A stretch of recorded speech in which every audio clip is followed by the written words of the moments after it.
we have high expectations of our students. If a new student walks in, they're walking over and introducing themselves. That's today's guest, School of Rock President Stacey Ryan, on the power of community in music making. Welcome to Music Ed Insights. I'm leadership trainer and former band director Alan Fire, here with composer and co-college music education program head Steve Shanley. Each episode, Alan and I talk with national thought leaders in music education with practical insights for K-12 music educators. Steve, tell us about our guest. Stacey Ryan is president of School of Rock, a global organization that combines education, performance, and community engagement to inspire the next generation of musicians. With over 20 years of leadership experience, Stacey specializes in operations management, strategic planning, and team development. She has a proven track record of driving growth and excellence through innovative strategies and building high-performing teams. Find Stacey's full bio, show notes, and resources at musicedinsights.com. Alan, what was the takeaway you had from this episode? I loved all the affirmation of community, the importance of students having each other's backs. How about you? I'll be honest, before this interview, I probably fell into the population of school music teachers who viewed School of Rock as a competitor to my own program. I don't anymore, and I encourage any teachers with that mindset to listen to this interview with an open mind. The rising tide raises all boats. Yes. And her perspectives on managing anxiety and burnout in our students is something we can all learn from. Many thanks to new insider Aaron McCullough. Our insiders help make this podcast possible. Learn more at our website. For now, let's get to Stacey Ryan. Stacey Ryan, welcome to the program. Thank you so much for having me. Let's start with the study you recently conducted. Please tell us a little bit about the purpose and your findings. So we recently did a social impact study. We worked with an organization called Sound Diplomacy. And I've been with School of Rock now almost 11 years. And over these years, I have collected stories of how School of Rock has changed lives, has impacted lives, has saved lives. And anyone who has spent, a year with School of Rock has a collection of their own stories like this. And it's the most special thing about what we do and how we do it and the results that we get. But they were all just stories that were shared with us. So finally, I reached out to this organization, Sound Diplomacy. I said, can you help me actually put data to this? And the response was, well, we've never done this before, but I think we can do it and it'll be fun. So we actually surveyed thousands of School of Rock current parents, former students over 18, a bunch of different buckets of School of Rockers, current and past. And what we're able to do now is actually put data behind all of those stories, all of that real life impact that I have known for 10 years that School of Rock has. Now we have data to support it.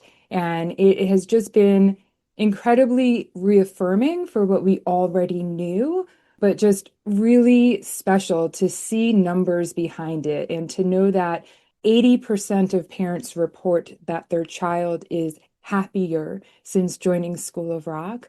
What else is there? For sure.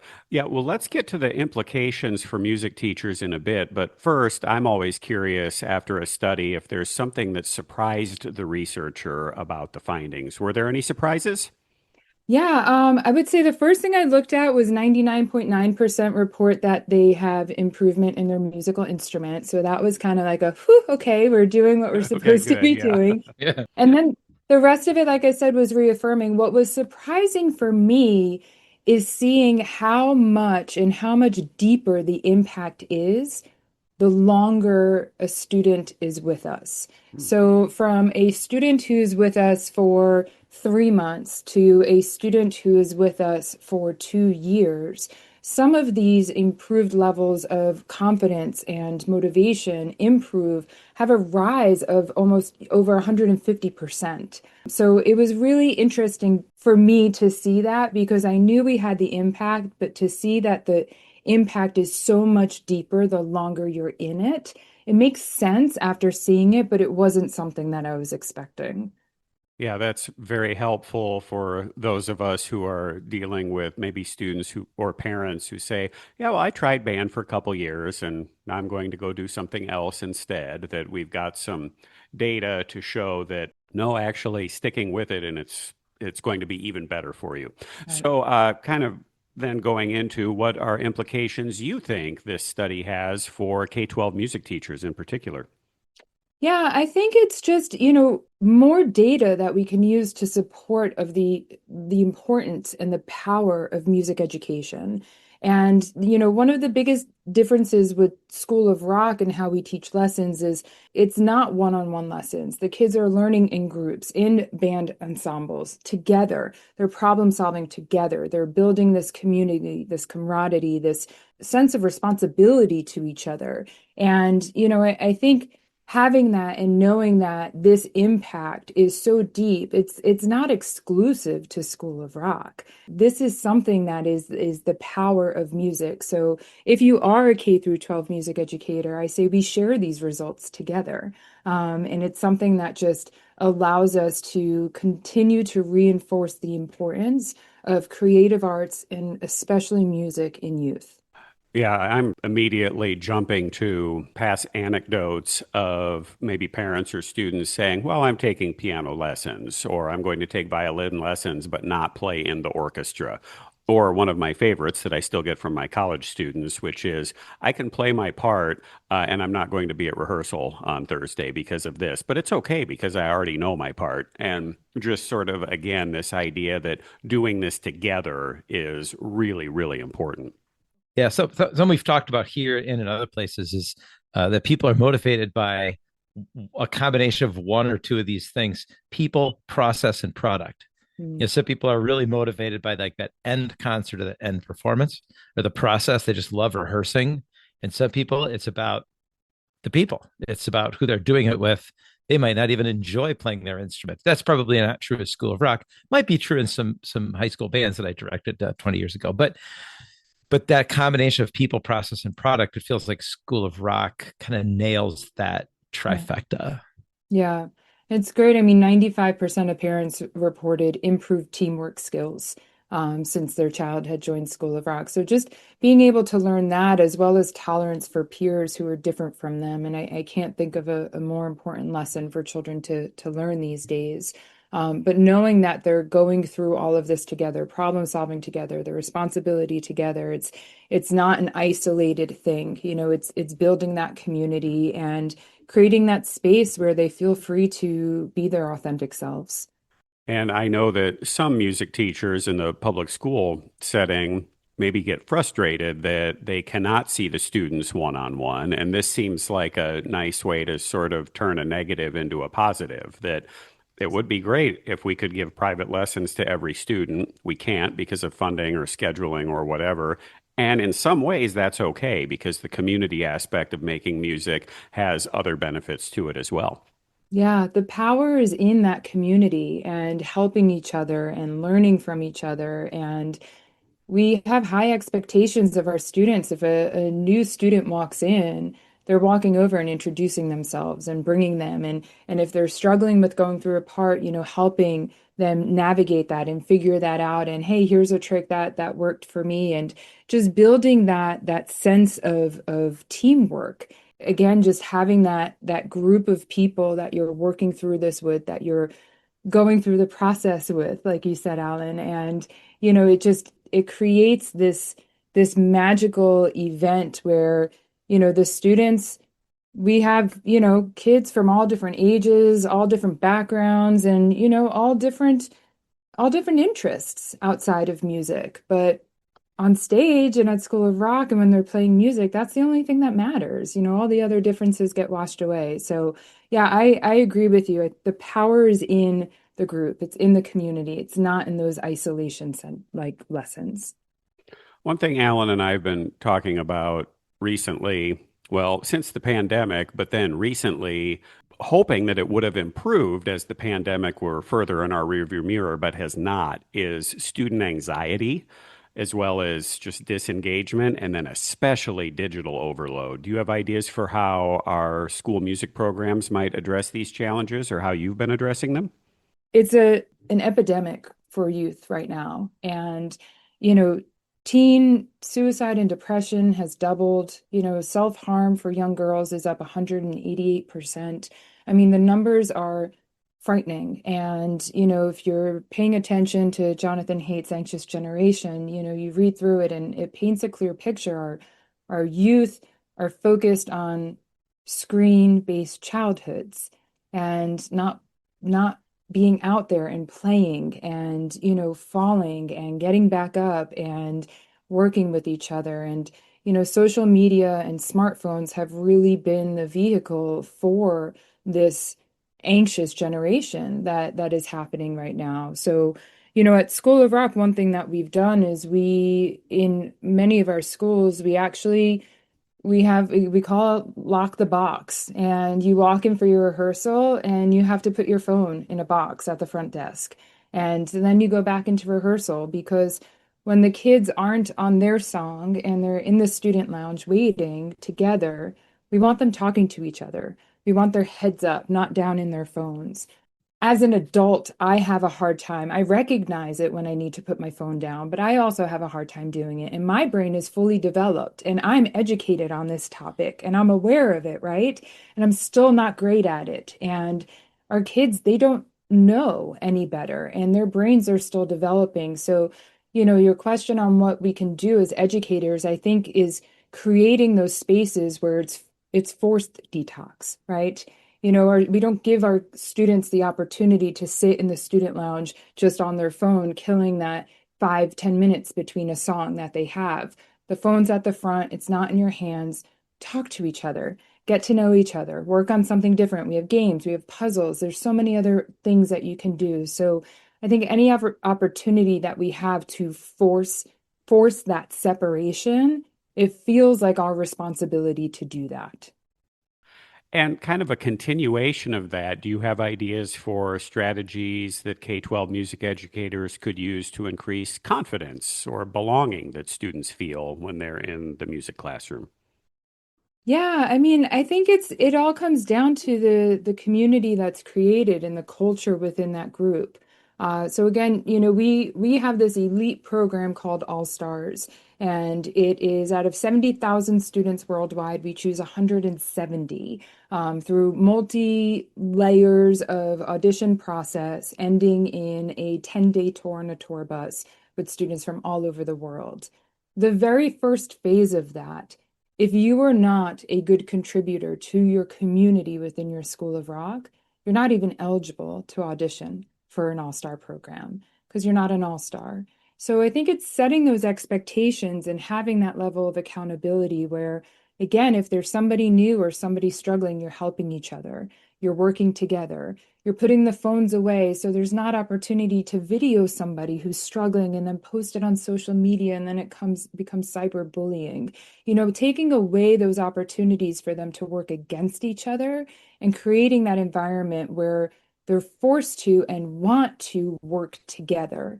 And I think the greatest way to do that is when they're hearing them play music together, right? Everybody has their own individual part. Anyone can sit in a room and play one instrument on their own. But the magic is when you have all these different instruments from all these different people and you're creating this beautiful thing together. And I think the more we have chance to show that to the kids, have them experience that, I think that is what allows them to realize that they can do this, to find that motivation. Getting up on stage the first time is scary, but once you do it the first time, then it's like, okay, I can do it. And sometimes kids need a little bit of a push, a little bit of a reinforcement, and hearing the fact that, like, hey, I believe in you. So I just think, being a safe space, being an encouraging, collaborative, teamwork environment, I think the rest really comes naturally when you're playing music together. I may be biased on that, but I've seen that magic firsthand. One thing I loved that was sort of peppered throughout your answer was the importance that the other students bring to helping increase the confidence and sense of belonging. And I think one thing that we as music teachers, especially in public schools, are sort of trained and encouraged and sort of default to doing is we want to be the people to fix these things or to do these things. And it's easy for us to forget that in a lot of instances, the other students are going to help or maybe do a way better job than we would in those circumstances. So, again, back to the power of having the group music making and not necessarily hearing from the teacher, hey, you're doing a good job, which of course they're going to like. But as we know, when we hear it from our peers, it means a lot more. So, cultivating that environment, that group environment where the students are encouraging one another, I think is more important than maybe just the teacher themselves doing a good job of trying to do that. I'm curious, do you, when you are training your School of Rock instructors, talk about those types of things in particular? You get beyond the here's which fret to play and whatnot, and the actual kind of socio-emotional learning that might be going on. Yeah, so it's interesting. So at School of Rock, it's two approaches. So every student has their weekly one-on-one lesson, which is with their instructor, working their parts, learning their parts, and practicing. And then their weekly band rehearsal, which is with their band and their show director, which usually isn't their same instructor for their one-on-one. So they're having these two different influences on their musical journey. And with our show directors, we really focus on the environment that they're creating during the rehearsals, the expectations that they're giving the students when they're not currently rehearsing their song and they have their downtime. What are things that they should be working on together and helping each other, making those connections. So just encouraging it and creating it, and then it just kind of starts to happen all on its own. And they know that they fail and succeed together, so they want to help elevate everybody to elevate the whole. What advice would you give to music educators who feel pressure to justify the value of their programs? Keep reading the studies that are out there. I would say, have that knowledge of things like our social impact study. And, there's other great research that's done out there. NAM, National Association of Music Merchants, does some great research that has, some strong statistics. And, there's a direct correlation between music and mental health improvement. And, focusing on that, focusing on the benefit that it gives. It's hard that it's fallen out of so many school districts, which makes programs like ours so much more important. And, it's not always accessible for all students. School of Rock is an added expense, which, again, can you put a price tag on your child's happiness? Probably not, but there's also budgets that need to be lived within. So, School of Rock, we're part of a platform called Youth Enrichment Brands, and we're proud to have a 501(c)(3) partner called Play Without Limits. And Play Without Limits allows us to give access to students who may not have access otherwise to programs within our platform, not just School of Rock, but swim classes, sports camps, sports leagues. So, I think it's just finding the right partners and the people to work with, knowing the benefit that you're creating and sharing that, wide and loud, and, continuing to be that advocate, because we know that the world needs music. We know that youth needs music. And more than ever, kids need things off screens. And you know what you can't have in your hand when you're playing a guitar or a bass or a drum or keys? Your phone. That's right. So I'm curious what you would like music teachers to know about School of Rock. In particular, I'm going to give you what I imagine is not really a hypothetical, and that is a teacher in their own school band program. They have their own school band program, and they view School of Rock as sort of a threat to their existence. Like, you're going to quit my thing and you're going to go do the fun thing where you get to go play Taylor Swift songs. And how am I supposed to compete with that? So, how would you respond to a teacher who maybe has that kind of fear about a School of Rock coming to their town? We're not taking away from anything. We have students who are, on varsity sports leagues. We have students who are, leads in their school bands and play large roles there. And we encourage all of it. We feel that there's space for all of it. School of Rock isn't something that's 5 days a week after school. It's a 2 day commitment. It's an enhancement. It's an add-on. And, more than ever, like we would love to work with more music programs in schools.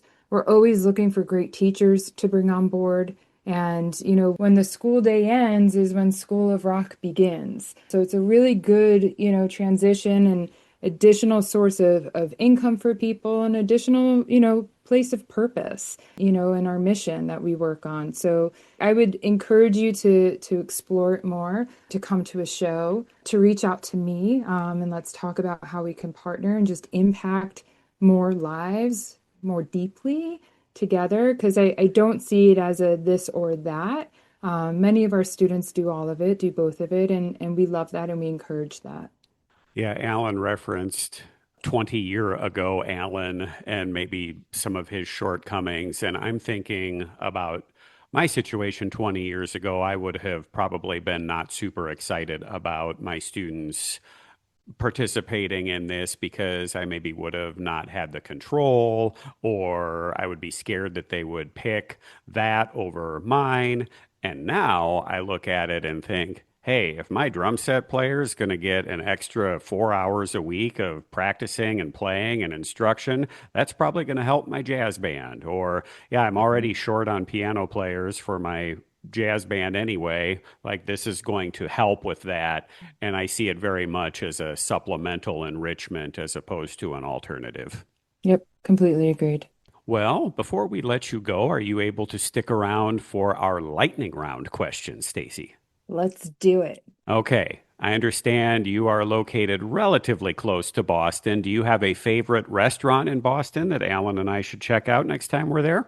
Okay, I'm gonna give you two, and I'll explain why. So I am vegetarian, so I always look for the healthy, delicious vegetarian whole food options. Life Alive is my go-to spot. I eat lunch there probably twice a week. Everything there is delicious and so wholesome. But in my hometown, this is going to contradict, but there's an amazing sushi restaurant called Fuji at Wok, and they have a delicious vegetable tofu dish for me that I absolutely love, and that's our go-to restaurant. How about a musical artist, a group, or a song that you wish more people knew about? King Falcon. So King Falcon's lead man is Mike Rubin, and Mike Rubin's parents own multiple School of Rocks in Long Island, but Mike has grown up through the School of Rock system as a student, graduated, college, all of that, and now has this fantastic band, King Falcon. They're so much fun. I had the honor to see them play live recently in Boston. They were here opening up for the Struts. Fantastic band, fantastic vibe. Give them a listen, you won't be disappointed. All right. How about a favorite vacation destination? Well, that's going to be my most recent one. We went to the Caribbean. We spent the holidays in Anguilla, and it is my favorite because I got to meet my number one person in the music industry, Paul McCartney. Oh, I got to have whoa. a really great conversation with him. He held my hands, he hugged me. We talked about School of Rock, music, everything, and it was everything that I ever hoped it would be. He's everything that I always thought he was. And yeah, that's going to be my favorite vacation for a very long time. How about the most memorable musical performance you have attended? It's also Paul McCartney. Again, he's my number one, but I try and see him every time I can. There's just something about seeing him, a Beatle, on stage. He performs for 3 hours, barely takes a sip of water. And the most memorable for me was when I was able to bring my parents and watching my father's face when Paul struck that first chord of the first song, Help, and just watching my dad's face just completely change. That was something that it's a moment I'll cherish forever and something that, we got to share together, which I'm incredibly grateful for. Yeah, my wife Julie just got to see Paul McCartney just a couple months ago, and she said, well, there will never be a better concert. It's life-changing. Yeah, I was excited to see him the first time. He's probably my number one as well, or very close to it. And I'd never seen him live. And I was in the arena and we were in the nosebleed seats. And that particular tour or that concert, he started with Hard Day's Night. And they played the opening chord. And I just started crying. I Yeah. was not prepared for that at all, but it was just sort of a lifetime worth of memories. So he's special guy. Did he do the entire second half of Abbey Road at the last concert you were at? Is he He still did. doing that? Yeah. Yeah. Never It's get amazing. tired I of just had that. goosebumps as you were explaining Yeah, it. Like, I yeah. know. And how does he, you're right, 3 hours, everybody else in the band takes a break. He doesn't take a break, and he's still singing all those songs in the same key, too. Yeah. Well, I think you were talking about your vegetarian lifestyle. I think he's either vegetarian or vegan these days. So He that's a is, and he's 83, and that man moves like he's in his tes- 50s. testament to Yeah, clean living right there. Yes. yeah, Yeah. How totally. about we'll finish with a book recommendation that you might have for our listeners? Yeah, so that one's a tough one because I have top three, but I will choose a book called The Sun Does Shine. It's the true story of Anthony Ray Hinton and how he survived 40 years wrongfully convicted on death row, and how he found hope in some of his darkest moments and kept pushing through. It's a very moving book. It really helps you see how full your brain is when you're going through difficult times, especially. And that's one that I recommend to everybody. It's one of my favorites, so I strongly recommend that one. Well, Stacey, Ryan, you are building and continue to build something really, really special at School of Rock. I know here at the Des Moines Metro, we have two of them. And any parent I know or any student I know that's a part of it loves it. You're just doing something really, really special for young people. Thanks so much for joining us today. It was great. Thank you so much for having me. This was a lot of fun, and I look forward to just making more music together. Thanks for listening to Music Ed Insights. We're supported by Group Dynamic, a leading provider of youth leadership workshops. Alan works with dozens of schools each year to help develop their leaders. Learn more at groupdynamicyouth.com. Or you could email me at alan@groupdynamic.net. Also sponsored by the Co-College Music Education Program. They've got a website too. Just click their link at our website or email me at shanley@coe.edu. Also, The Normal Design, helping normal companies and people create memorable, meaningful, and professional designs and branding. More at thenormaldesign.com. And Winterset Websites, website design and maintenance. wintersetwebsites.com. Our Facebook page is Music Ed Insights. Our website has program notes, links, and a one-page download of this episode's key takeaways. That's on musicedinsights.com. You can expect a new episode most Mondays during the school year. Get current. Stay relevant. Music Ed Insights.